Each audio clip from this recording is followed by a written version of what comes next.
Bismillah, velhamdülillah, ve salatu ve selamu ala Resulillah, amma ba'd. Esselamu aleykum ve rahmetullahi ve berekatuhu.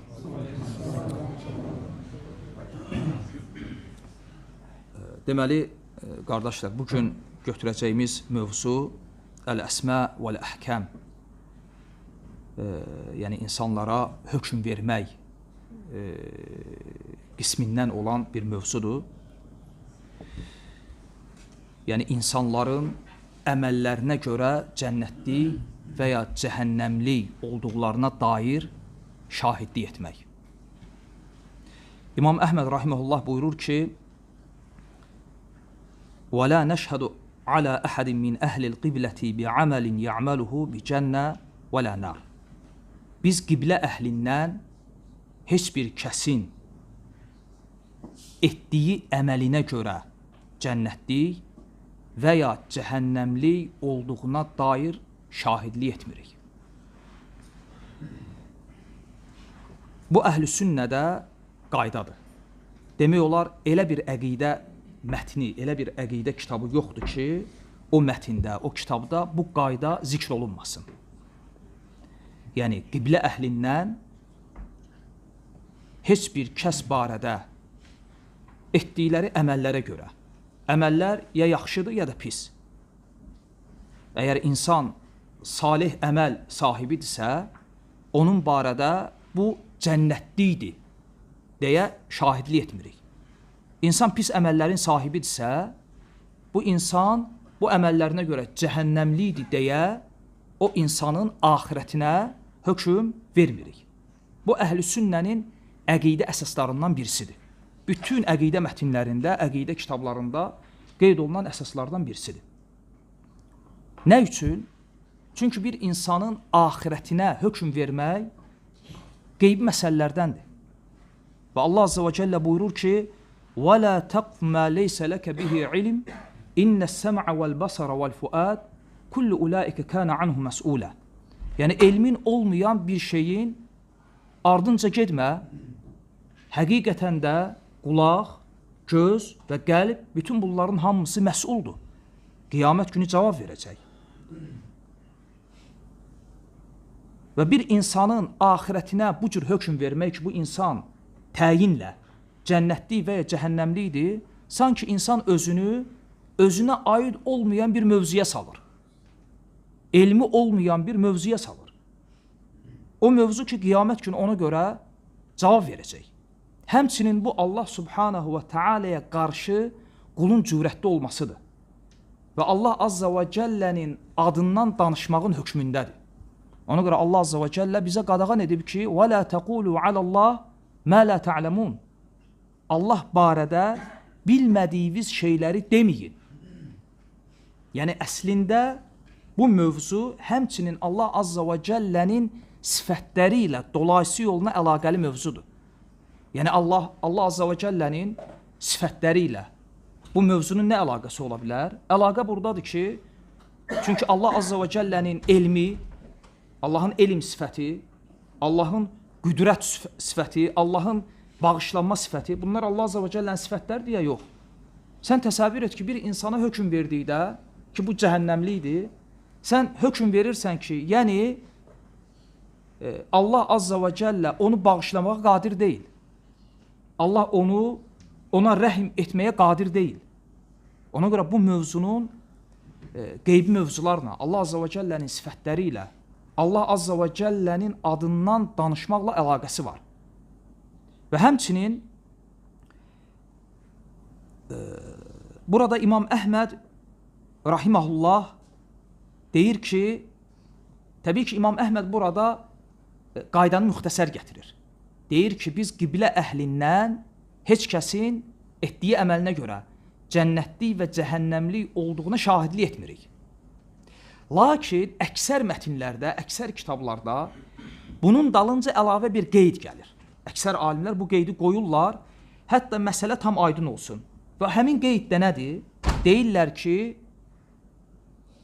Allah və Rasulunun, yəni kitab və sünnətin cənnətlik və cəhənnəmlik olduqlarına dair şahidlik etdiyi kəslərdən başqa.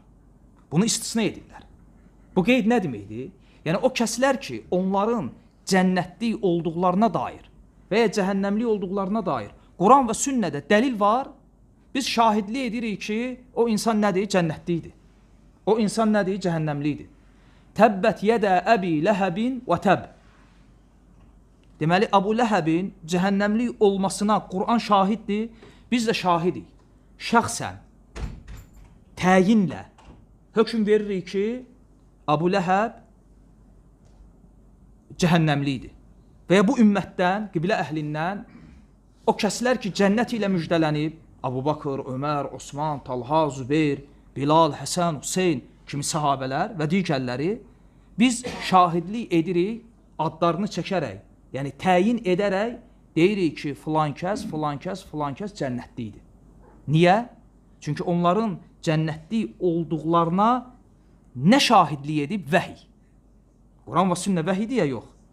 Deməli, onların cənnətlik olduğuna və ya kimlərinsə cəhənnəmlik olduğuna vəhiy şahidlik edibsə, biz də vəhyin şahidlik etdiyi bir şeyi şahidlik edəndə dəlilsiz danışırıq, yoxsa dəlillə?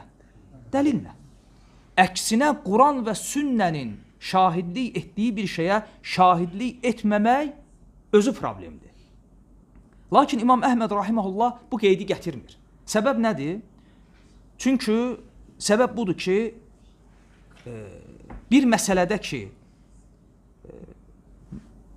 mövzunun özü bəlli olub, həmin dövrdə yaşayan insanlara və ya alim bir şey deyəndə, onun sözündən istədiyi murad, məqsədi başa düşülürsə, o qeydi qoymaya bilir. Aydındır? Məsələn, bu önəmli, yəni məsələdə ona görə fayda üçün qeyd edirəm. Misal üçün, sələf deyərdi ki, qədim əqidə kitablarında deyərdi ki, Allah azza və cəllə mustavin alə arşihi. Allah azza və cəllə ərşinin üzərinə istiva edib. Bu cür deyirdilər. Allah azza və cəllə ərşinin üzərinə istiva edib. Və bunu oxuyan insanlar başa düşürdülər ki, burada müəllifin qəsdi nədir? Lakin sonra elə bir dönəm gəldi ki, bəzi bidət firqələri çıxdılar, özlərini əhl-i sünnə kimi göstərənlər. Onlar zahirdə əhl-i sünnənin dediyi bu sözü dedilər. Dedilər ki, biz də deyirik ki, Allah ərşinə istava edib. Yəni, Allah ərşinin üzərinə yüksəlib. Biz də deyirik bunu. Lakin bunu deyəndə qəsdləri nə idi? Yəni, Allah ərşinin üzərinə yüksəlib, yəni öz səltənəti ilə, öz qüdrəti ilə, öz hakimiyyəti ilə qəsdləri bu idi. Bu cür bidət firqələri çıxdığına görə əhl-i sünnə onların bu şübhəsini dəf etmək babından başladılar əqidə mətinlərində, əqidə kitablarında əlavə bir qeyd qoymağa. Dedilər ki, Allah azza və cəllə mustavin alə arşihi bizətihi. Allah azza və cəllə ərşinin fövqündədir və ya ərşinə istava edib öz zatı ilə. Bu qeydi qoydular. Bu qeydi qoymağa səbəb nə idi? Ehtiyac. Ehtiyac olduğuna görə hətta bidət əhlinin şübhəsini dəf etmək üçün bunu etdilər. Və buna çox misallar var. Məsələn, əhl-i sünnə deyərdi ki, Əl-Quran kəlamullah. Quran Allahın kəlamıdır. Və salam. Qədim əqidə mətinlərində belə idi. Bəzi mətinlərdə belə gəlir ki, Quran Allahın kəlamıdır. Və bununla kifayətlənirdilər. Çünki bunu oxuyan müəllifin muradını başa düşürdü. Lakin bir dönəm gəldi, bəzi bidət firqələri çıxdı, onlar dedilər ki, biz də deyirik ki, Quran Allahın kəlamıdır. Amma bunu nə mənada deyirdilər?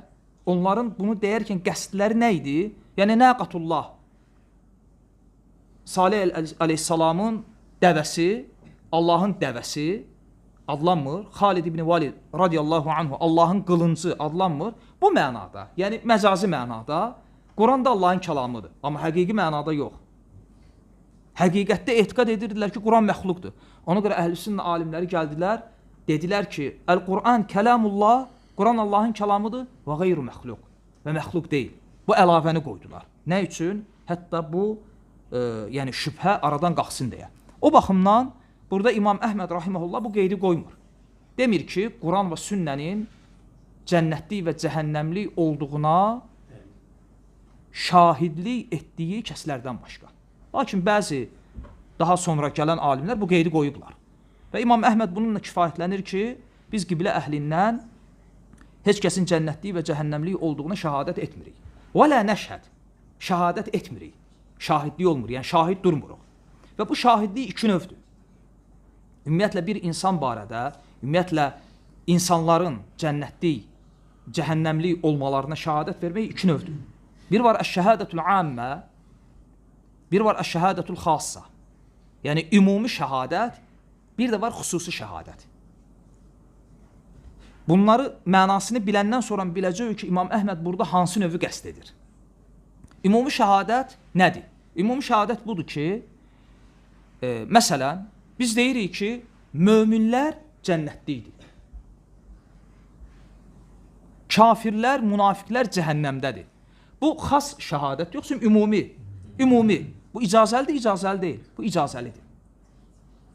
Biz deyirik ki, müsəlmanların övladları, yəni uşaq ikən ölən, buluq yaşına çatmadan ölən cənnətlikdir. Övladları. Bu ümumi şəhadətdir yoxsa ümumi. İcazəlidir, icazəlidir. Biz deyirik ki, şəhidlər cənnətlikdir. Bu ümumi şəhadətdir. Biz şahidlik etdik axı. Bu olar. İmam Əhməd və ya Əhl-i Sünnətin digər alimləri bu qaydanı gətirəndə ümumi şahidliyi qəsd etmirlər. Onlar hansı şahidliyi qəsd edirlər? Xas. Yəni bir adamı təyin edirsən. Deyirsən ki, bax bu uşaq, ölən uşaq cənnətlikdir. Bax filan kəs döyüş meydanında ölüb şəhiddir və o cənnətlikdir.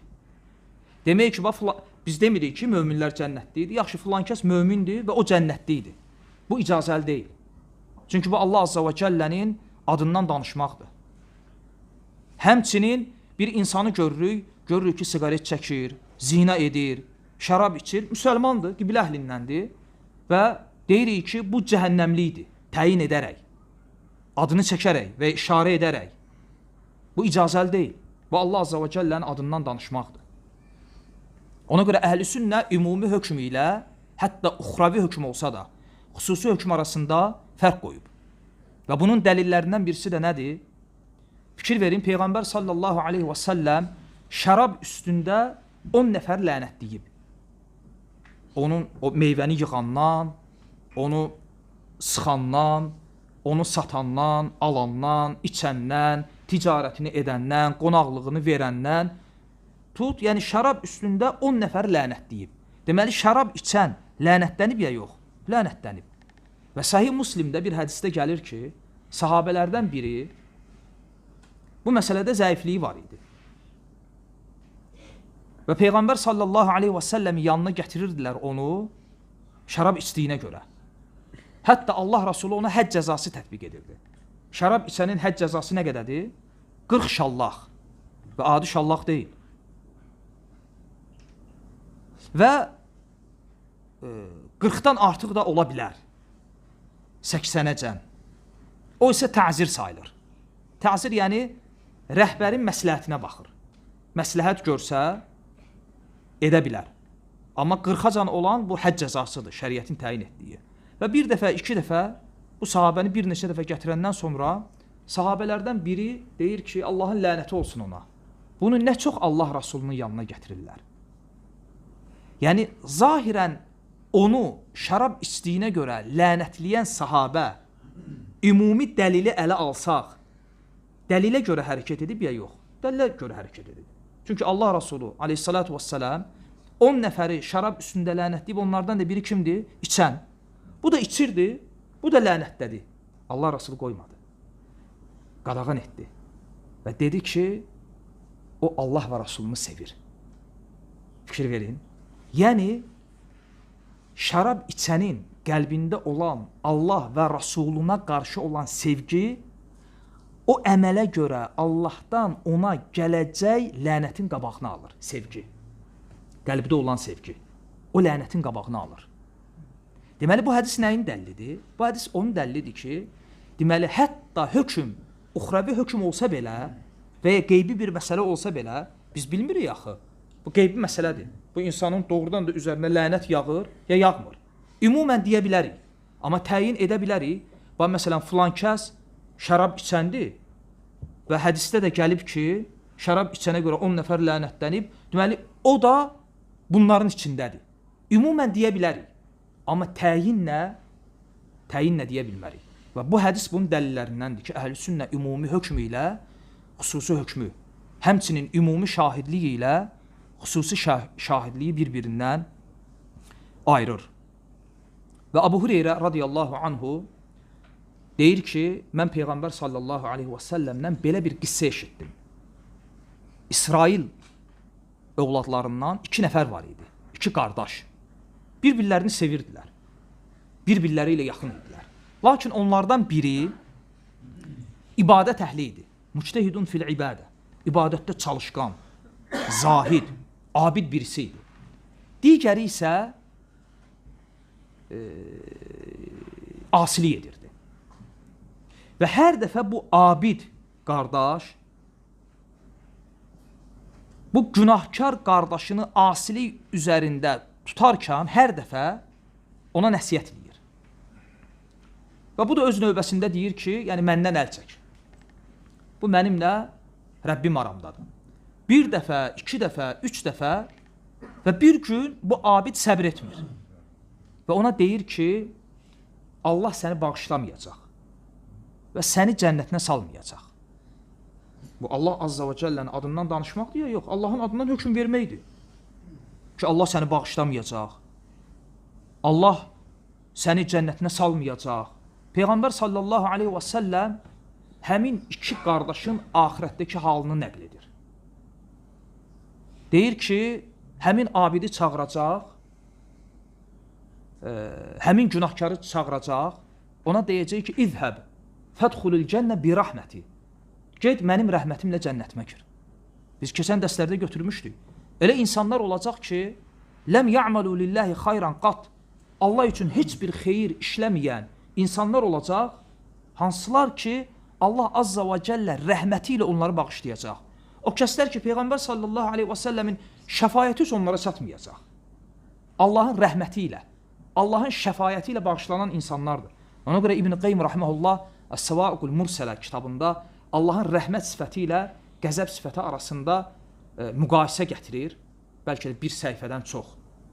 Və bütün gətirdiyi müqayisələr hamısı Quran və sünnət dəlilləri üzərindədir. Məsələn, orada misallar gətirir ki, məsələn, qul günah işləyir, Allah günaha 1-ə 1 yazır. Yəni, asiliyə günahı 1-ə 1 yazır. Allahın rəhmətindən deyə yox.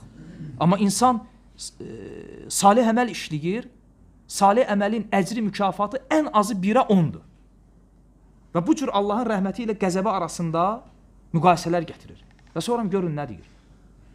Deyir ki, mümkün deyil ki, yəni belə bir şey olmayacaq ki, yəni bir insan heç bir asilik etməsin, Allah onu cəhənnəmə salsın. Yəni Allah Azza və Cəllə heç bir asiliyi olmayan kəsi cəhənnəmə salmaz.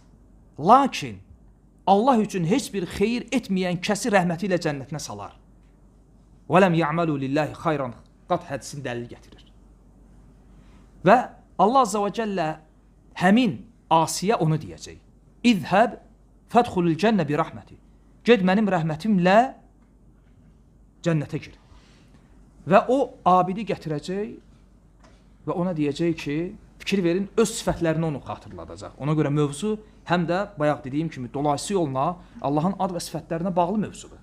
Allah Azza və Cəllə ona deyəcək ki, mənim elmim, elm Allahın sifətidir ya yox, səndə idi, yəni sən hardan bilirdin ki, mən onu bağışlamayacam? Mənim qüdrətim səndə idi, sən hardan bilirdin ki, onu əff etməyə mənim qüdrətim, rəhmətim çatmayacaq? Və Allah Azza və Cəllə onu bu kəlməsinə görə cəzalandırması üçün cəhənnəmə salmasını əmr edəcək.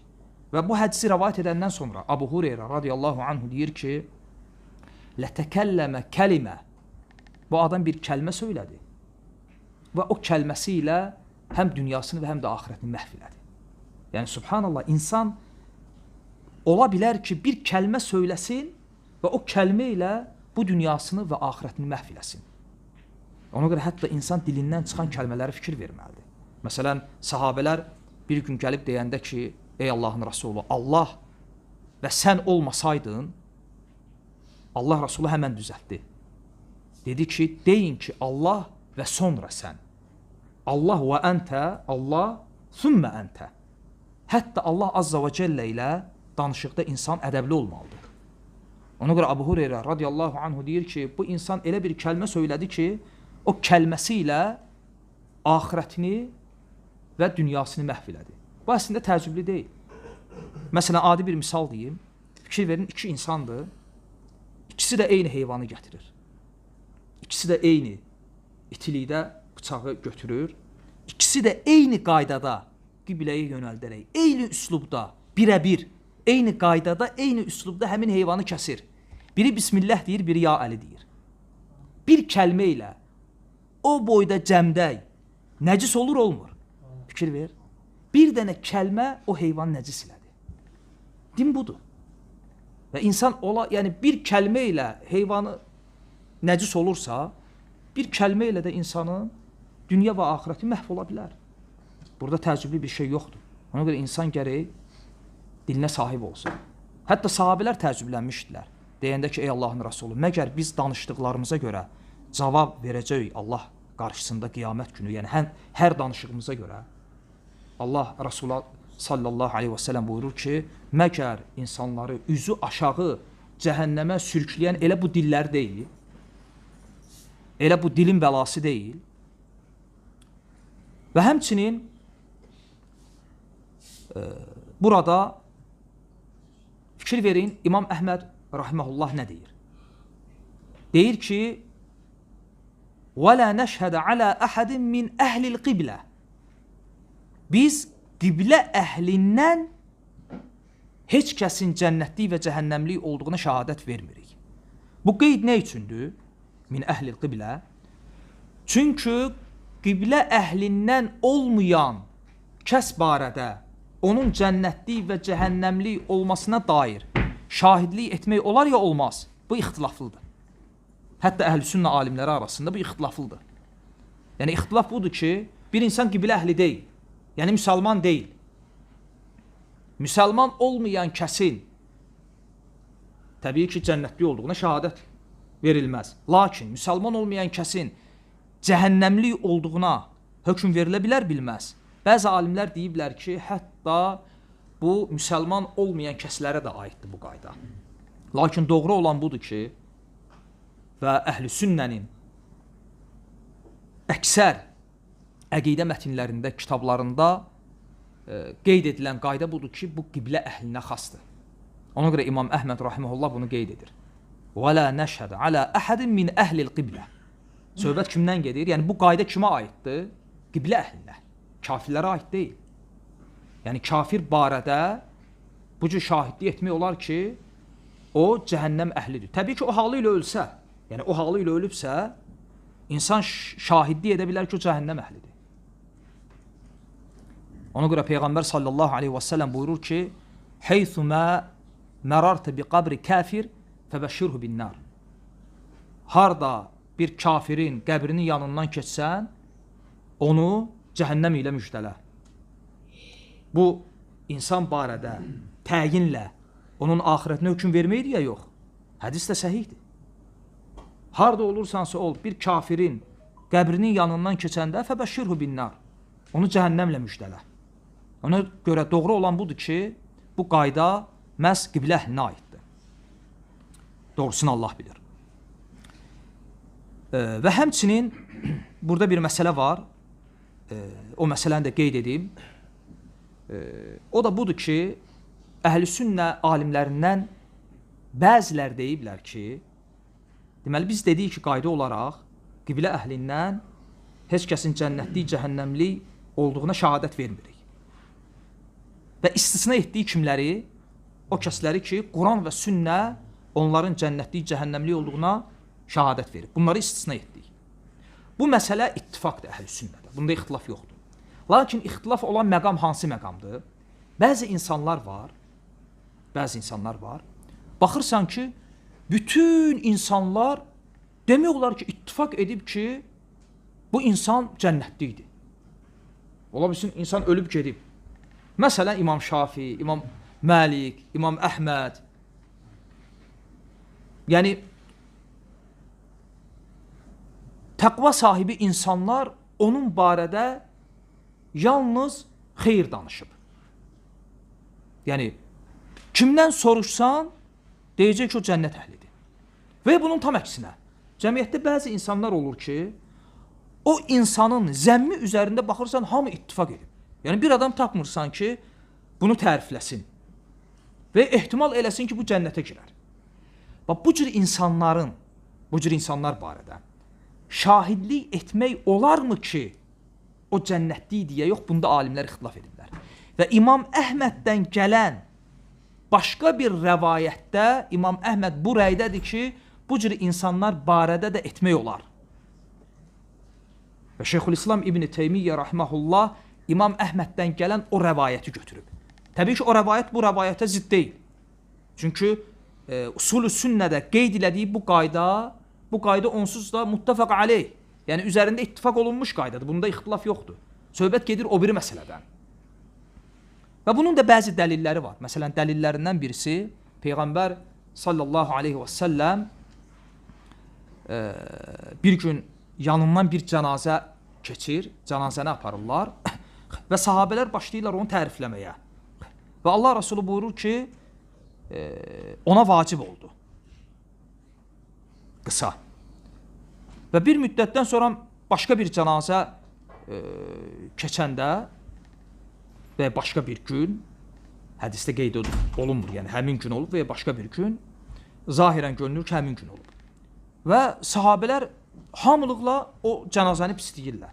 Allah Rasulü buyurur ki, vacib oldu. Və sahabələr soruşanda ki, ey Allahın Rasulü, nə vacib oldu? Allah Rasulü buyurur ki, ona, yəni siz ki, onu xeyirlə yad elədiniz, buna görə cənnət ona vacib oldu. Və siz ki, o biri cənazəni şər üzərində yad etdiniz, cəhənnəm ona vacib oldu. Və bəzi alimlər bu və bu kimi hədisləri buna dəlil gətiriblər. Ki, fikir verin, sahabələr, insanlar hamılıqla şahid oldular və ya təriflədilər bir insanı, Allah Rasulü dedi ki, cənnət ona vacib oldu. Və bu cür hədislərdən istinbat ediblər ki, bu cür insanlar barədə, o insan ki, bütün insanlar demək olar ittifaq edib ki, yəni haqq əhli, müttəqilər ittifaq edib ki, bu insan xeyr üzərində yaşayıb və bu insan cənnətli idi. Bu cür insanlar barədə deyiblər, şahidlik etmək olar. Lakin doğrusu budur ki, həm də ehtiyat baxımından, yəni biz Quran və sünnənin birbaşa təyin edərək şahid durmadığı kəslər barədə şahidlik etmirik. Nə cənnətli, nə də cəhənnəmlik olduqlarına dair. Lakin bu gətirilən dəlilə alimlərin cavabı nədir? Cavab odur ki, birincisi, bir çox yöndən cavab veriblər. Onlardan birisi budur ki, deyiblər ki, çünki bu Allah Rasulunun qövlünə bağlıdır. Yəni, əslində biz həmin insanın sonda cənnətli və cəhənnəmli olduğunu nəyinə bildik? Sahabələrin şəhadəti ilə, yoxsa Allah Rasulunun sözü ilə? Allah Rasulunun sözü ilə. Allah Rasulu deməsəydi, bilinməyəcəkdi. Aydındır. Həm bu yöndə cavab veriblər. İkincisi, deyiblər ki, orada hədisin ləfsinə fikir versək, Allah Rasulü buyurur ki, siz ki o cənazəni təriflədiniz, buna görə cənnət ona vacib oldu. Yəni, əslində bu nəticə yox, səbəb imiş. Yəni, bir növ sahabələrin o insanın xeyr üzərində olduğuna şahidlik etmələri, onu xeyr üzərində tərifləmələri o insanın cənnətli olduğuna hökm vermələri deyildi. Əksinə, onların tərifi o insanın cənnətli olmasına səbəb oldu. Yəni, bir növ dua mənasında, şəfayət mənasında. Aydındır. Bu ikinci cavab, həmçinin bəzi alimlər deyiblər ki, əslində birinci cavaba oxşuyur. Deyirlər ki, bu Allah Rasulunun zamanında və sahabələrə xas idi. Çünki hədisin sonunda gəlir ki, Allah Rasulü sahabələr deyir ki, Əntum şuhədəullahi fi ardihi. Siz yer üzündə Allahın şahidlərisiz. Siz yəni kimlər? Sahabələr. Aydındır. Ona görə bir hədisdə Abdullah ibn Məsud radiyallahu anhu rəvayətində gəlir ki, müsəlmanların, möminlərin gözəl gördüyü Allah qatında da gözəldir. Məsələn, bu hədisi bəzi bidətçilər dəlil gətirirlər ki, deməli, müsəlmanların gözəl gördüyü Allah qatında da gözəldirsə, müsəlmanlar, məsələn, bir qrup müsəlman bir əməli gözəl görür, dinə salırsa, sadaqallahul azim. Deməli, bu Allah qatında gözəldir. Yox. Cavab nədir? Həmin cavab. Bu, sahabələrə xasdır. Çünki orada əl-muslimun ki, gəlir, yəni müsəlmanların gözəl gördüyü, yəni sahabələrin gözəl gördüyü Allah qatında gözəldir. Dəlil nədir? Hədisin əvvəli. Çünki Abdullah ibn Məsudun sözüdür bu söz. Əslində Allah Rasulunun sözü deyil. Və Abdullah ibn Məsud radiyallahu anhu bu sözü deyəndə birinci sahabələr tərifləyir. Və qeyd edir ki, Allah azza və cəllə Rasulunu seçdiyi kimi sahabələr də seçib. Sonra deyir ki, müsəlmanların, yəni sahabələrin gözəl gördüyü Allah qatında gözəldir. Bu da həmçinin. Və demək olar ki, bu sahabələrə xas idi və Allah Rasulunun zamanına. Ona görə doğru olan budur ki, bu şahidlik yalnız Quran və sünnənin şəhadət verdiyi kəslər barədədir. Və sonra İmam Əhməd rahimehullah buyurur ki, nərcu lis-salih və nəxafu aleyh və nəxafu aləl-musi'il muznib və nərcu ləhu rəhmətallah. Lakin biz qiblə əhlindən heç kəsin cənnətlik, cəhənnəmlik olduğuna şahidlik etməsək də, lakin nə edirik?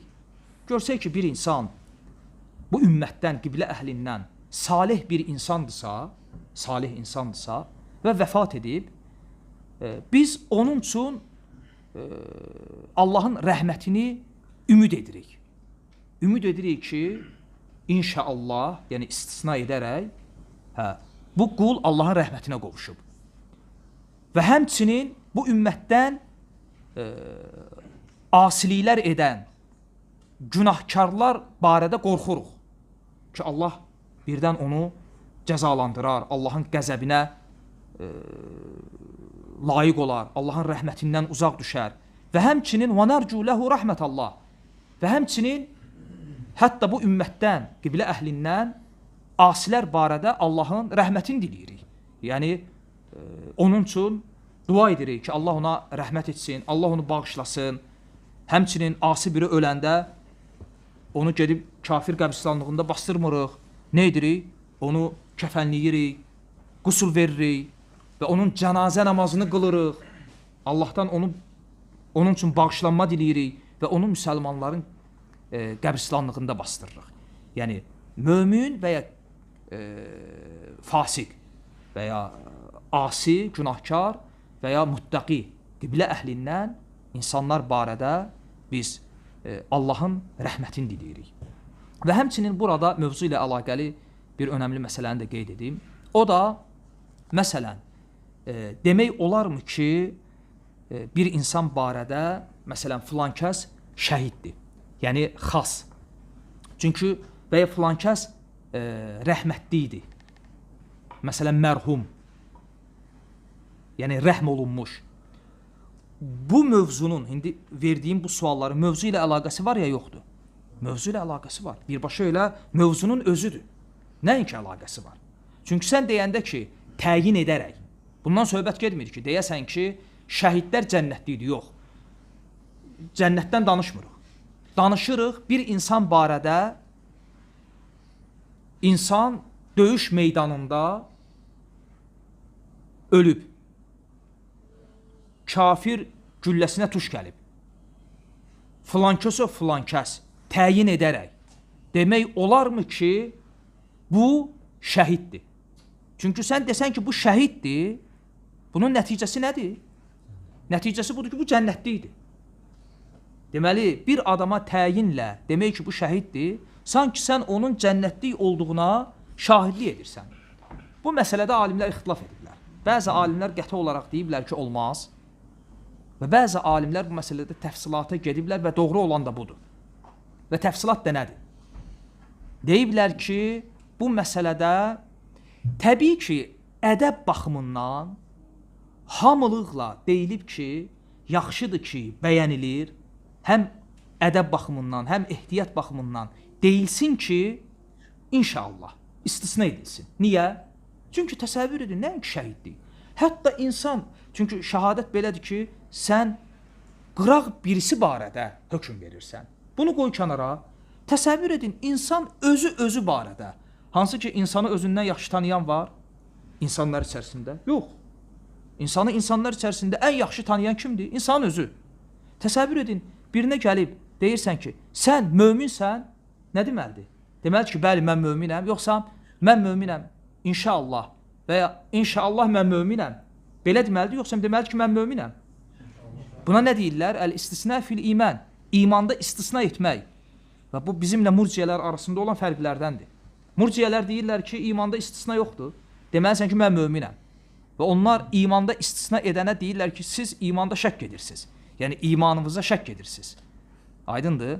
Ona görə sələflərdən biri, murciyələrdən biri ilə bu məsələdə mübahisə edəndə ona deyir ki, sən möminsən, yəni bunu iqrar edirsən, o da deyir, bəli, mən möminəm və istisna etmirəm, inşallah demirəm. Deyir ki, sonra ikinci dəfə sual verir, deyir ki, sən cənnətliysən, deyir, inşallah. Deyir, necə ki, ikincini istisna etdin, birincini də eləcə istisna et. Deyir ki, inşallah möminəm. Yəni, təsəvvürlə, hətta mən möminəm demək məsələsi ki var, hətta bunda belə ədəb baxımından və ehtiyat baxımından insan özü barədə istisna edirsə, kənar barədə hökm verəndə necə? Məsələ aydındır. Ehtiyat baxımından bu belədir. Lakin məsələnin təfsilatı nədir? Bəzi alimlər deyiblər ki, bunu deyənin qəsdinə baxılır. Çünki bu təfsilat önəmlidir. Necə qəsdinə baxılır? Əgər filan kəs şəhiddir deyərkən onun qəsdi onun cənnətlik olduğuna təyinlə hökm verməkdirsə bu icazəli deyil. Lakin filan kəs şəhiddir deyərkən onun qəsdi, yəni o döyüş meydanında kafir gülləsinə, silahına tuş gələrək ölüb, bunu bəyan etmək babındadırsa bu icazəlidir. Niyə? Çünki bu olmasa, biz deməsək ki, filan kəs şəhiddir, axı şəhidlərin şəriətdə hökmləri var axı. Kəfənlənmir, qusullanmır, cənazəsi qılınmır. Bəs bu necə təyin olunacaq? Məsələn, bir məscidə cənazə gətirildi. Tutalım, şəhiddir. Cənazəsi qılına da bilər, qılınmaya da bilər. Yəni, necə deyilir ki, insanlar hardan bilsin ki, bu şəhiddir? Kimsə məcburdur desin ki, bu şəhiddir. Aydındır. Yəni, tərif baxımından bir insanı tərif etmək, yəni bəlli etmək baxımından icazəlidir. Amma axirətinə hökm vermək baxımından icazəli deyil. Deməli, bu məsələdə qaydılır nəyə? Bunu deyənin qəsdinə. Həmçinin mərhum kəlməsi də belədir. Məsələn, demək ki, rəhmətlik. Axirətinə hökm vermək baxımından deyirsənsə ki, yəni, bu Allahın rəhmətinə məzhər olub, bu mənada icazəli deyil. Amma o mənada ki, yəni, o ölüb, çünki bizdə deyəndə ki, filan kəs rəhmətə gedib, yəni ölüb. Sinonim olaraq istifadə edir, bu icazəlidir. Yenə də deyirəm, ədəb baxımından, ehtiyat baxımından deyilməməsi yaxşıdır. Və ya deyiləndə istisna edilməsi, deyilməsi ki, inşallah bu yaxşıdır. Lakin belə deyilsə, həmən adamı vurmaq lazım deyil, ittiham etmək lazım deyil. Baxılır insanın qəsdinə və bəzən də siyaqdan, o dediyi cümlədən, kəlmədən sən bilirsən ki, bu bunun nə qəsdinə deyir. Məsələn, deyir ki, filan kəs dünən rəhmətə getdi. Yəni, o demək istəyir ki, filan kəs dünən öldü. Bu, bunu qəsd eləyir.